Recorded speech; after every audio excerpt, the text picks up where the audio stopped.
When I saw my nephew with his tool, I was overcome with desire. Today, I'm going to tell you how I teased my nephew for a month until he couldn't take it any longer and came after me. My name is Jennifer, and I am 37 years old. I am married to Carlos, who is 45. We don't have children, but we still live in a large house in Florianopolis, a beautiful city that feels like paradise. Carlos works as a truck driver, so he travels a lot and earns well, but this also means he's never home, which is why I'm a woman who is constantly looking for fulfillment. Elsewhere, our marriage has always been good, but sometimes I felt lonely, especially on the nights when he was on the road. That's when my sister asked me for a favor.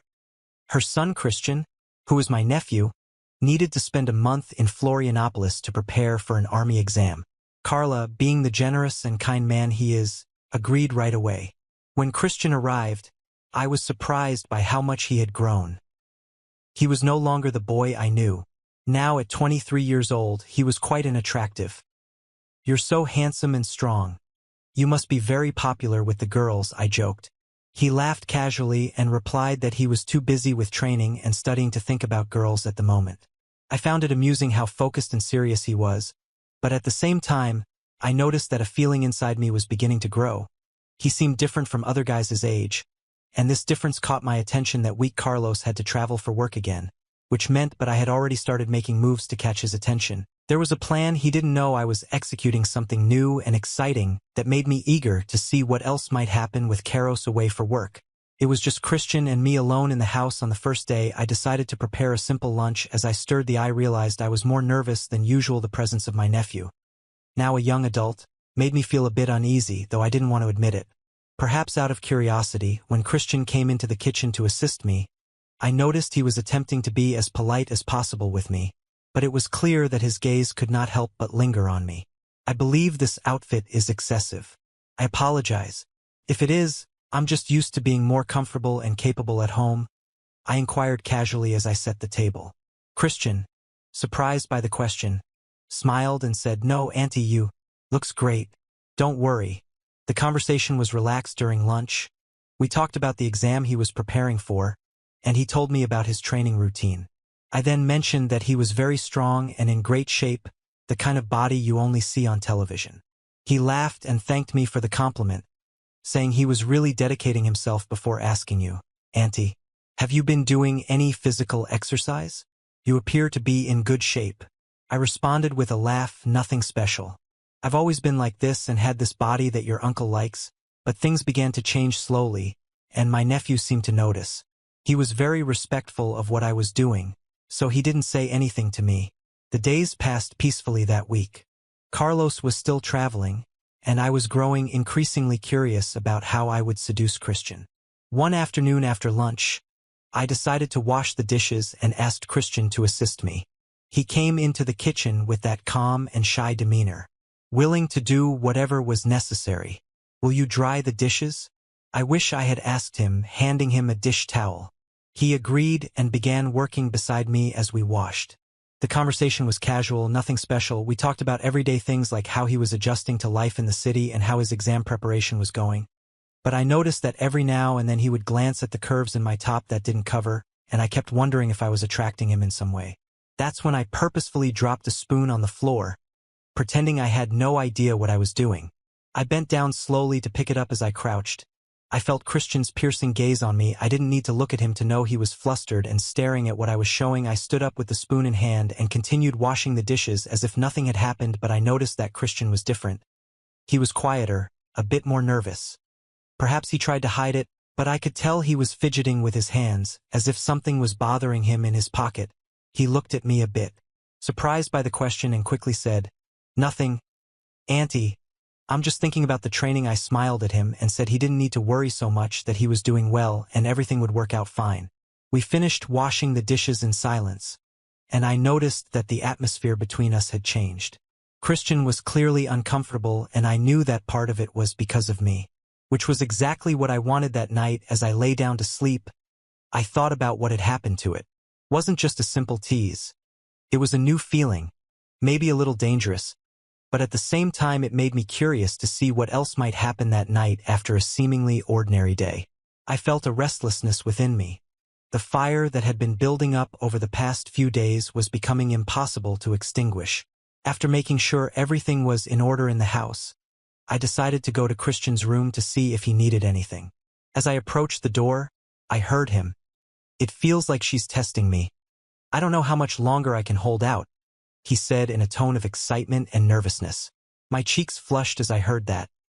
I knew I was playing with fire, but what he said on the phone made me realize that Christian was no longer the boy I knew but a man struggling with his own desires. Something inside me ignited, and my curiosity became more intense, so I decided not to enter the room at the time, but what I heard kept replaying in my mind. It was obvious that he was attracted to me, and the thought of it excited me more than I should have returned to my room, but I couldn't sleep. I tossed and turned in bed, imagining what it would be like if I decided to take things a little further. The next night, I passed by Christian's room again, and once again I heard his voice on the phone. "She won't stop, man. I don't know what to do. Just thinking about her drives me insane." This time, the desire in his voice was clear, and I knew I was about to cross a line. So I stayed there listening, and when he hung up the phone, I waited for a few minutes. Before leaving, I waited for a moment of silence before returning to my room. I didn't want to rush things, but I liked the idea that he was thinking of me that way. That night, I lay in bed with a smile on my face, knowing that the game was just getting started. It wasn't just about Christian. It was about the power I had over him, and how it made me feel alive again. It was time to see how far this game could take me. One day, I decided to take a long, relaxing bath. When I entered the bathroom, I realized I had left my towel in the bedroom. I smiled, knowing it was the perfect excuse, and called out to Christian in a sweet voice, asking him to bring me the towel which was on my bed. "Could you get it for me?" I asked, trying to sound casual. When he reached the bathroom door, I said, "You can come in, Christian. If I step out like this, I'll get the whole floor wet." In an innocent tone, he hesitated for a moment but then entered, extending the towel to me without looking directly at me. I noticed how nervous he was becoming, almost trembling, while at the same time trying to keep his composure. When I took the towel from his hands, our eyes finally met, and it felt like time had stopped. As he turned to leave, he muttered something about needing to leave, and I couldn't help but tease him a little more. "Thank you, dear. I hope I didn't bother you," I said softly. I leaned against the wall, watching my nephew's nervous expression and closing the door behind him as soon as he left. Feeling my heart race, I knew I was getting to him, but it was also affecting me as I tried to sleep. I imagined what was going through Christian's mind at that moment. Was he also struggling with his own desires just like I was? The thought that he might be thinking of me in that way made me smile. Perhaps it was time to take the next step, but carefully to avoid going too far. It was late, and after a rather quiet day, I decided it was time to see how far Christian was willing. "It's late, Christian, and you have the excuse of getting a glass of water. Don't you want to rest a little?" I asked in a low, soft voice. "Auntie, I'm not sleepy. I think I'll stay here a little longer," he said, trying to be calm, but I could tell he was nervous. "So I'm going to bed. If you need anything, I'll be in my room," I said. Leaving the question in the air, as I reached the door, I looked back one last time, catching Christian watching me closely. His eyes couldn't look away from me. Later that night, I couldn't sleep. What had happened during the day was still fresh in my mind. I got out of bed and walked silently down the hallway to my nephew's room. I stopped in front of the closed door, listening to the soft sound of his breathing. I knocked lightly, and he, with a somewhat sleepy voice, asked Christian's voice to betray the calm he was attempting to maintain. "Yes, Auntie. It's just that I don't know. Sometimes I feel a little lost. I want to go out to parties, but I need to focus on my studies." "I understand," I replied gently. When we're alone, I place my hand on his, and the feelings intensify. "But don't worry." The touch of my hand seemed to calm him while also exciting my nephew. I could see in his eyes that he was fighting against that desire. "You're special to me, Christian, and all I want is you. To know that I'm sorry if I sometimes wear very sensual clothes. I feel more comfortable that way, and if it bothers you, I can dress appropriately. I know that men's minds think a lot of naughty things even about their aunt," I said, laughing nervously, and he looked at me with a mixture of relief and desire. "I don't mind at all, Aunt Jennifer, but it's like you said. A man gets excited right away when he sees a woman like you, regardless of her being his aunt, and in that moment sleep well," murmured before leaving the room. Carlos returned home for a few days, and with him, the sense of normalcy in our married life returned as it was before. But now there was something that only Christian and I shared: our connection. He was looking at me with more desire, the little provocations, the glances full of double meanings. All of it seemed to be waiting for the right moment. It was late afternoon, and we decided to have a barbecue to enjoy family time. Behind me, I thought it was Carlos, but when I turned around, I saw it was Christian. He was very close, and I could feel every muscle of his against me. When he leaned forward a little more, my heart raced, and he whispered, "No, I'm fine. But what are you doing here? Your uncle will not be pleased to see you away from the grill." I responded, trying to remain calm, but my voice was a little shaky. Jean smiled the smile I recognized. He was busy with the meat and responded in a low voice, almost a whisper, so he wouldn't notice if I helped a little. Around here, there was something in the way he said it that made my stomach turn with excitement and nervousness. He stayed close to me while I continued to cut the vegetables, trying to concentrate, but it was impossible to ignore his proximity and the warmth of his body so close to mine. "You're provoking me, aren't you? Just as I did with you," I asked, half joking, half nervous, but just a little, and he responded in a tone of voice that was both playful and serious before stepping away. Before the situation could get bolder, returning to the grill beside Carlos, who had no idea what was happening in the kitchen, I stayed there alone, trying to regain control of the situation and my own thoughts. Later, during dinner, the heated GLES between Christian and me continued. Carlos, for his part, noticed nothing, completely oblivious to what was happening between us. With Carlos away on another trip, the house became quiet again, leaving room for us and the provoca. I went into my room. I put on a silk nightgown, short and soft to the touch. I lay down on the bed but couldn't sleep. I knew Christian was in the next room, probably as restless as I was. The idea that he might be thinking about me just as I was thinking about him made me smile. I got up quietly and walked to the door of my room. I paused there for a moment but soon made up my mind. With light steps, I went to Christian's room and knocked softly on the door, a little surprised when I opened it. His gaze moved down my body as he assessed the situation before responding. I was also awake. I was enjoying the sight, and I could feel the heat growing between us. I approached slowly. "Can I sit beside the bed?" asked. Despite the fact that I already knew the answer, he simply nodded, making a yes gesture. When I sat down beside him, the proximity heightened my excitement, and I knew I was about to cross the line. "My dear, do you want to play with me today as a celebration of your theoretical test score?"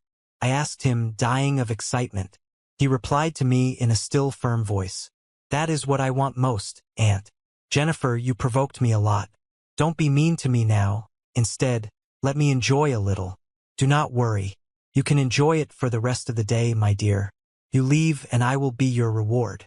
Now you'll work hard to pass the physical test soon after we kissed for a long time."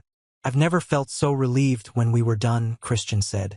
I responded, saying that Carlos didn't take advantage of those curves at all, and that I'd have to look for fun on the street. But with him at home, everything was perfect. For me, the days passed, and Carlos was still gone. The house, which used to feel like a safe haven, had become a playground where every word had a double meaning.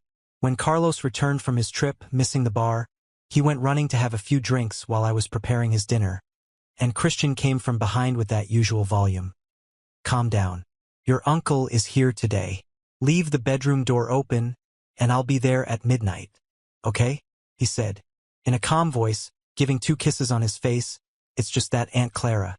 Now that I've tasted it, I can't control the urge to have you drive me insane," my nephew replied, burning with heat, so he kissed me and went to the living room. Carlos returned home, and after everyone had dinner, it was time to sleep, so it was midnight, and Carlos had fallen. Asleep from drinking so much, I went to my nephew's room. He was already prepared and ready to receive me. As soon as I entered, I locked the door and started breaking the ice.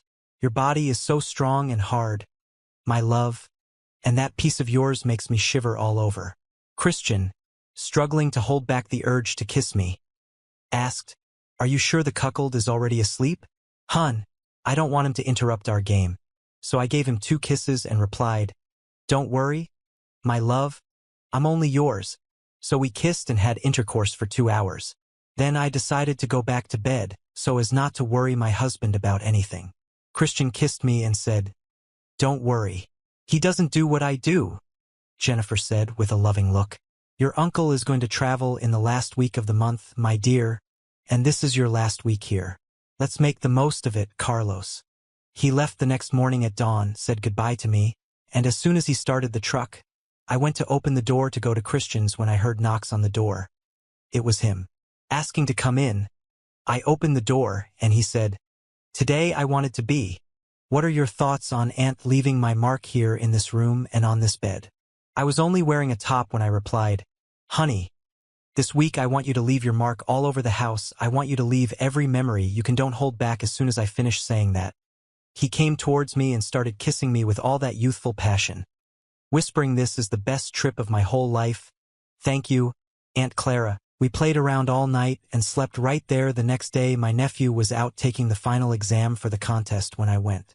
For every moment we spent together that month, I was surprised by you, Christian, and today you've officially become my favorite nephew, I said, laughing with double meaning, to which he responded, "Aunt Jennifer, I appreciate the time I spent here. It was a fantastic learning experience for me. And if everything works out, can I come back? Because if I start working it will be here in Florianopolis, so I could stay here at your place for a long time, but only if you want me to. Of course, honey, my door is always open. I'd love to have more fun with you. We didn't have much fun. We could have been even bolder."